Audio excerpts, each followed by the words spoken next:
Assalamualaikum warahmatullahi wabarakatuh. Selamat pagi.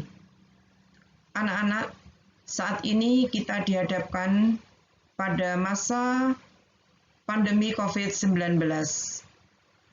Untuk itu, marilah kita menaati protokol kesehatan. Yang pertama, memakai masker jika kita keluar. Kedua, memakai sabun dan menggunakan air mengalir.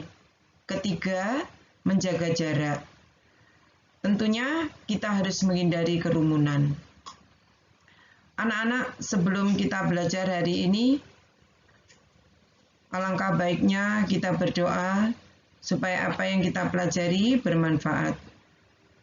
Berdoa menurut agama dan keyakinan masing-masing. Berdoa mulai. Berdoa selesai. Hari ini kita akan mempelajari tentang nilai-nilai Pancasila dalam kerangka praktek penyelenggaraan pemerintahan negara. Adapun poin pembahasan kita hari ini, yang pertama kekuasaan negara, kedua macam-macam kekuasaan negara, tiga konsep pemisahan dan pembagian kekuasaan. 4. Konsep pembagian kekuasaan di Indonesia. 5. Pembagian kekuasaan di Indonesia. Mari kita lanjutkan. Apa itu kekuasaan negara? Kekuasaan dapat diartikan sebagai kemampuan seseorang untuk mempengaruhi orang lain supaya melakukan tindakan-tindakan yang diperintahkannya. Contoh, ketika kalian asik-asiknya menonton televisi, tiba-tiba ayah kalian menyuruh kalian untuk belajar. Saat itu juga kalian mematikan TV-nya dan masuk kamar untuk belajar. Tentunya masih banyak lagi, kalian bisa mencari contoh-contohnya. Nah, sekarang apa yang dimaksud dengan kekuasaan negara? Kekuasaan negara merupakan kewenangan negara untuk mengatur seluruh rakyatnya untuk mencapai keadilan, kemakmuran, dan keteraturan. Macam-macam kekuasaan negara. Apa saja macam-macam kekuasaan negara? Nih, di hadapan kalian ada foto seorang tokoh. Siapakah tokoh tersebut? Ya, betul, John Locke. John Locke adalah seorang filsuf dari Inggris yang teorinya mendasari teori pembagian kekuasaan. John Locke membagi kekuasaan negara menjadi 3 bagian. Yang pertama, kekuasaan legislatif, yaitu kekuasaan untuk membuat atau membentuk undang-undang. 2. Kekuasaan eksekutif, yaitu kekuasaan untuk melaksanakan undang-undang, termasuk untuk mengadili setiap pelanggaran terhadap undang-undang. 3. Kekuasaan yudikatif, yaitu kekuasaan untuk melaksanakan hubungan luar negeri. Kemudian tokoh berikutnya adalah Montesquieu. Montesquieu, ia terkenal dengan teorinya mengenai pemisahan kekuasaannya. Teorinya dinamakan teori trias politika. Menurut Montesquieu, kekuasaan negara dibagi menjadi 3. Yang pertama, kekuasaan legislatif, yaitu kekuasaan untuk membuat dan membentuk undang-undang. 2. Kekuasaan eksekutif, yaitu kekuasaan untuk melaksanakan undang-undang. Dan yang ketiga, kekuasaan yudikatif, yaitu kekuasaan untuk mempertahankan undang-undang, termasuk kekuasaan untuk mengadili setiap pelanggaran terhadap undang-undang. Jadi ada perbedaan antara John Locke dan Montesquieu dalam kekuasaan negara. Bedanya kalau John Locke tidak memiliki kekuasaan yudikatif. Sebenarnya Montesquieu itu menyempurnakan pendapat dari John Locke. Kekuasaan federatif oleh Montesquieu dimasukkan ke dalam kekuasaan eksekutif. Sedangkan fungsi mengadili dijadikan kekuasaan yang berdiri sendiri. Ketiga, kekuasaan dilakukan oleh lembaga-lembaga negara yang terpisah, sehingga teori Montesquieu dinamakan trias politika. Nah, sekarang konsep pemisahan dan pembagian kekuasaan.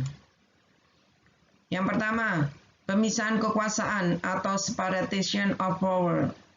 Legislatif, eksekutif, dan yudikatif sebagai lembaga pemegang kekuasaan negara merupakan lembaga yang terpisah satu sama lainnya.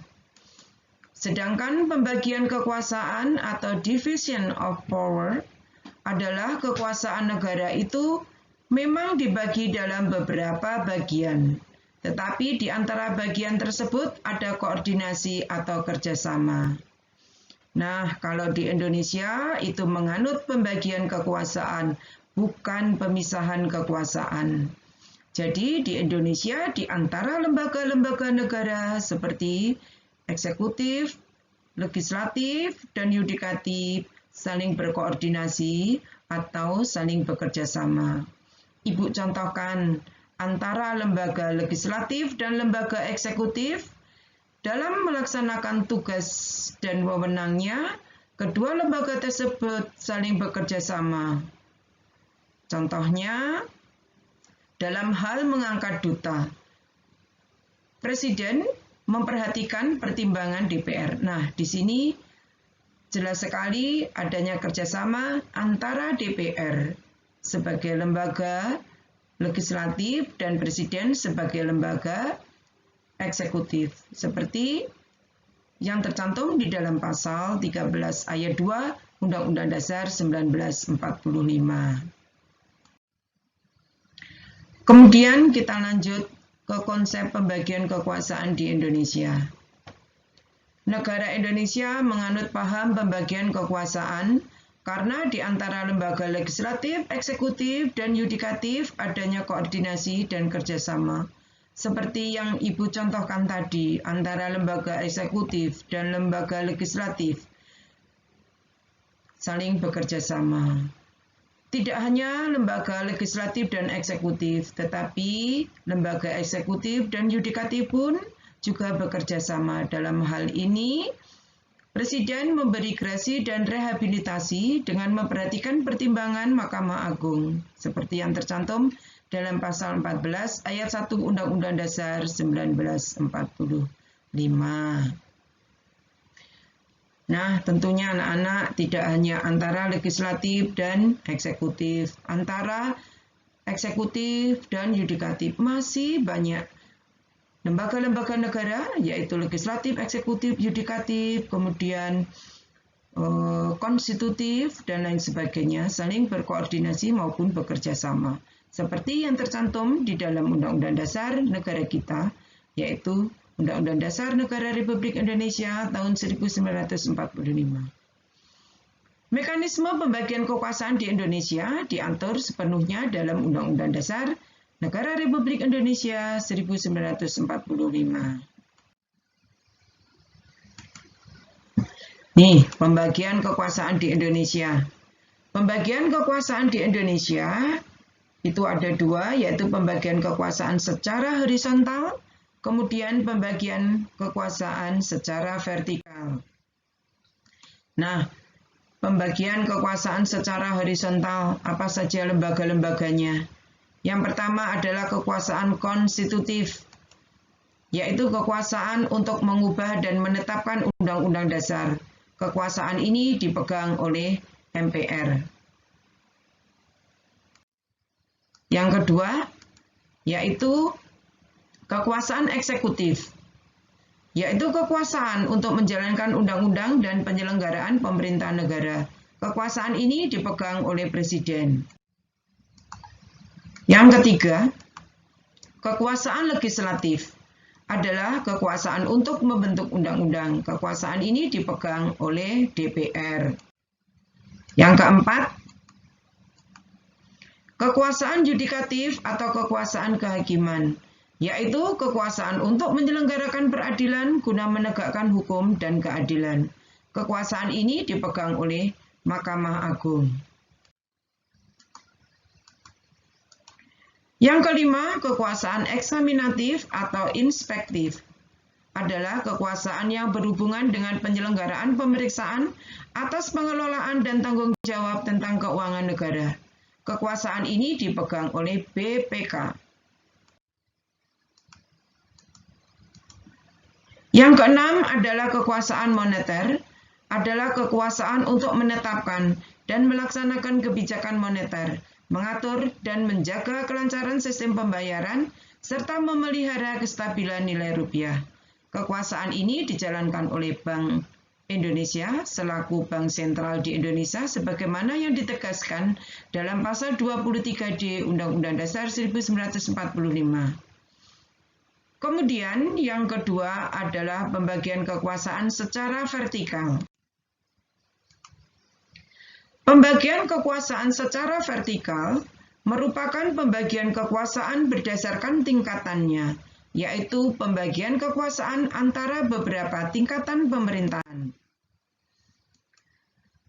Berdasarkan ketentuan Pasal 18 Ayat 1 Undang-Undang Dasar Negara Republik Indonesia tahun 1945, pembagian kekuasaan secara vertikal di negara Indonesia berlangsung antara pemerintahan pusat dan pemerintahan daerah, yaitu pemerintahan provinsi dan pemerintahan kabupaten atau kota. Pada pemerintahan daerah berlangsung pula pembagian secara vertikal yang ditentukan oleh pemerintah pusat.